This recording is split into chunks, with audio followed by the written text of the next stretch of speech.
ये दुनिया रहस्यों से घिरी हुई है। बहुत से अफवाहों के साथ कई ऐसी सच्ची घटनाएं भी हैं जिन पे यकीन कर पाना बहुत मुश्किल है, और उन्हीं में से एक है टाइम ट्रेवल।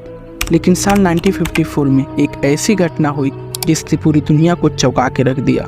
दरअसल आज से 70 साल पहले सन 1954 में जापान के टोक्यो के हेनेडा एयरपोर्ट पर एक अनजान यात्री उतरता है जिसका नाम था जेनिफर। वह अन्य यात्रियों की तरह वो भी चेक काउंटर की तरफ बढ़ता है। उसका पासपोर्ट वेरिफिकेशन के लिए लिया जाता है। यहाँ तक सब कुछ सामान्य था, लेकिन यही बात तब असामान्य हो जाती है जब पासपोर्ट चेक करने वाले की नज़र उस देश के नाम पर जाती है जहाँ का वह निवासी था, और उस देश का नाम था टोरेट। लेकिन एक ऐसा देश जो प्रेजेंट टाइम पे पूरे विश्व में कहीं एग्जिस्ट ही नहीं करता है, इस पे बिलीव कर पाना बेहद ही मुश्किल है। इस देश के बारे में वहाँ मौजूद किसी भी कस्टम अधिकारी ने कभी नहीं सुना। उस अनजान यात्री से पूछताछ होती है, लेकिन जब उससे जापान आने की वजह पूछी जाती है तो बताता है कि वह यहाँ एक बिजनेस ट्रिप पे आया है, और उसके अनुसार उसका देश फ्रांस और स्पेन के मध्य में कहीं स्थित है। पासपोर्ट पर लगे अन्य देश की मोहरें सही थी, उस व्यक्ति के कागजात भी सही थे। फिर गलत क्या था?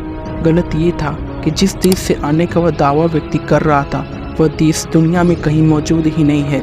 जिस कंपनी का कर्मचारी वो खुद को बता रहा था, वह कंपनी का कहना था कि उसका इस तरह के किसी व्यक्ति से कोई संबंध नहीं है। इसी तरह वह जापान जिस कंपनी में मीटिंग के लिए आया, उन्होंने भी ऐसे किसी व्यक्ति की जानकारी को झुठला दिया।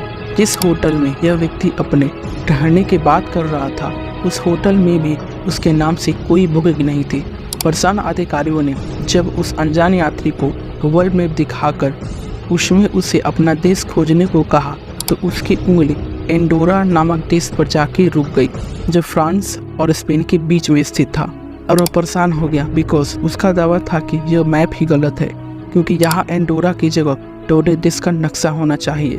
उसने ये भी कहा कि उसका देश आज से करीबन हजारों सालों से वहाँ स्थित है। अब इसको सुनने पर आपके माइंड में ये चल रहा होगा कि हो सकता है कि ये व्यक्ति 1000 साल पास से ट्रेवल करके आया हो, बट ऐसा नहीं है, क्योंकि आज से हजारों साल पहले एरोप्लेन जैसी कोई चीज़ एग्जिस्ट ही नहीं करती थी।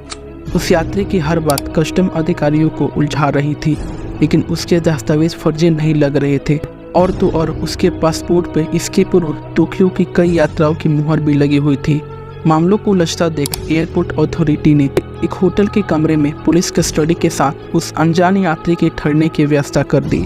उन्हें लगा इससे उन्हें इस रहस्यमय शख्स के बारे में गहराई से जानने का समय मिलेगा, मगर हर किसी की आंखें फटी की फटी तब रह गई जब अगली सुबह वो शख्स उस बंद कमरे के अंदर से ही न जाने कहाँ गायब हो गया।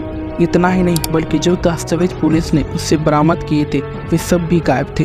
और ये राज ही रह गया कि वो शख्स कौन था, कहाँ से आया था, और ये टोरेट देश का क्या राज था। ये सब आज से 70 साल बाद भी एक रहस्य बना हुआ है।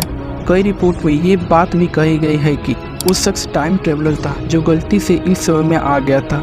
हालांकि इस तरह की किसी बात की कभी पुष्टि नहीं हो पाई।